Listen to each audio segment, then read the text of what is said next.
This week we start a new book, the book of Shemot, in which the Torah tells us about the story of the enslavement of the Israelites in Egypt and their subsequent freedom from it. I think there's a lot to learn over here about enslavement in general to materialism.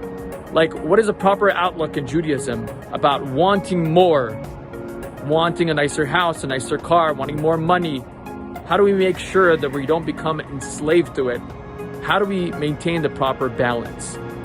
This week, there is a verse in the Parsha in which it describes how the Israelites fell into the trap of slavery. Vayavidu Mitzrayim el bnei Israel befarech. And the Egyptians enslaved the Israelites with parech. They sweet-talked them into it. First day they said, we will give you $500 per brick you lay. Everyone came and laid down as many bricks as they could. They worked from dawn to dusk, laying as many bricks as they could. And even Pharaoh joined. They showed, look, even Pharaoh is joining us with building these pyramids.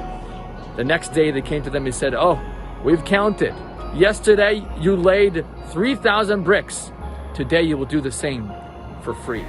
This is how they entrap them into it.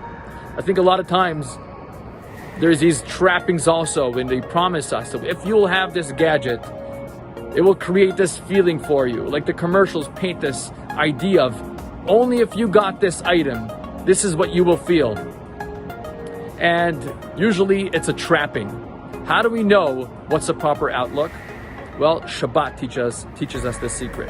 Shabbat is a day in which we are encouraged to enjoy life to the fullest, but also to be able to know how to live without it. Like if you have a very fancy car on Shabbat, you don't think about it. If you have a business which is booming and making a lot of money on Shabbat, you're not supposed to even think about it, let alone discuss it or work on this business. It's to have it, but to also know how to be without it. This is the key.